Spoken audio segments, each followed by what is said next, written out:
Champions ট্রফির গুরুত্বপূর্ণ ম্যাচে নিউজিল্যান্ডের মুখোমুখি বাংলাদেশ। টস জিতে ফিল্ডিংয়ে কিউইরা, টাইগার একাদশের রিয়াদ ও নাহিদ রানা। গ্রুপ পর্বে নিজেদের প্রথম ম্যাচে ভারতের কাছে হেরে চাপে বাংলাদেশ। আসরে টিকে থাকতে নিউজিল্যান্ডের বিপক্ষে জয়ের বিকল্প নেই। দলীয় স্কোর বড় করতে দায়িত্ব নিয়ে খেলতে হবে ব্যাটারদের। টপ অর্ডারকে থাকতে হবে সতর্ক। এদিকে পাকিস্তানকে হারিয়ে আপার হ্যান্ডে নিউজিল্যান্ড। এ বিষয়ে আলোচনা করতে স্টুডিওতে আমাদের সাথে আছেন ক্রীড়া সম্পাদক রাকিবুল হাসান। আপনাকে স্বাগত জানাচ্ছি সংবাদে। গ্রুপ পর্বে টাইগারদের সূচনাটা কিন্তু ছিল হতাশাজনক। সেই হিসেবে কিন্তু আজকের ম্যাচটা বাংলাদেশের জন্য মাস্ট উইন ম্যাচ, সেটাও আবার ফর্মে থাকা নিউজিল্যান্ডের বিপক্ষে। বাংলাদেশের জন্য সেটা কতটুকু সম্ভব বলে মনে করেন? দেখেন, সত্যি কথা যদি এইভাবে বলি যে ক্রিকেট মাঠে সবই সম্ভব, তাহলে বাংলাদেশকে আপনি একটা সমান সমান চান্সে রাখতে পারেন। কিন্তু যদি আপনি সাম্প্রতিক ফর্ম দেখেন, এবং সেটা নিউজিল্যান্ডের ফর্ম তো বেশি কাউন্ট করতে হবে, কারণ নিউজিল্যান্ড মাত্র ট্রাইনেশন একটা সিরিজ খেলেছে এই টুর্নামেন্টের আগে পাকিস্তানের মাটিতে, সেখানে তারা চ্যাম্পিয়ন হয়েছে। তারা পাকিস্তানের মাটিতে পাকিস্তানকে টানা 3টা ম্যাচ হারিয়েছে, ট্রাইনেশনে 2বার এবং তারপরে বিশ্বকাপের যে এই চ্যাম্পিয়ন্স ট্রফির যে প্রথম ম্যাচটা সেখানেও তারা পাকিস্তানকে হারিয়েছে। ফলে নিউজিল্যান্ড একটা দারুণ শেপের মধ্যে আছে। অন দ্য আদার হ্যান্ড আপনি যখন বাংলাদেশের দিকে তাকাবেন, বাংলাদেশ কিন্তু নড়বড়ে, প্রথম ম্যাচটাও নড়বড়ে দেখা গেছে, এবং সেখানে ইনফ্যাক্ট সেই ম্যাচে বাংলাদেশ লজ্জার হাত থেকে বেঁচেছে। বাংলাদেশের 35 রানে 5 উইকেট তুলে নিয়েছিল।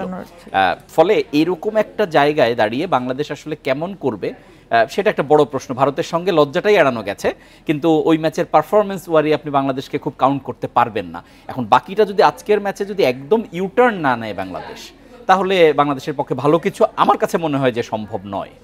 বাংলাদেশের একাদশে কিন্তু 2টি পরিবর্তন, সেই সাথে নিউজিল্যান্ডের একাদশেও 2টি পরিবর্তন। দুই দলেরই আসলে একাদশের বিশ্লেষণটা জানতে চাইব।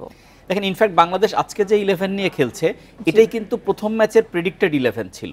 কারণ বাংলাদেশ দল নিয়ে যতটা না আলাপ, তার চেয়ে বেশি আলাপ পুরো ক্রিকেট বিশ্বে ছিল পেসার নাহিদ রানাকে নিয়ে। কারণ তিনি রিসেন্টলি 150 কিলোমিটার বেগে বল করছেন, বাংলাদেশের হয়ে বেশ কিছু ম্যাচে দারুণ ইম্প্যাক্ট রেখেছেন।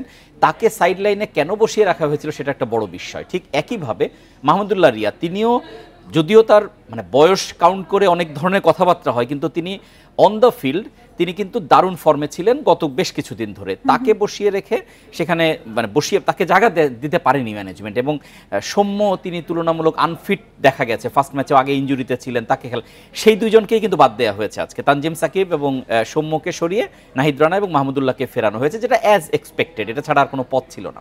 আপনি যখন নিউজিল্যান্ডের দিকে দেখবেন, নিউজিল্যান্ডের শক্তি কিন্তু আরও একটু বেড়ে গেছে, কারণ নিউজিল্যান্ড একটা খুব ভাইটাল প্লেয়ার ইনজুরিতে ছিলেন, রাচিন রবীন্দ্র, তিনি আজকে খেলা শুরু করছেন, এবং তিনি এই ট্রাইনেশন সিরিজের সময় আহত হয়েছিলেন, ইনজুরিতে পড়েছিলেন।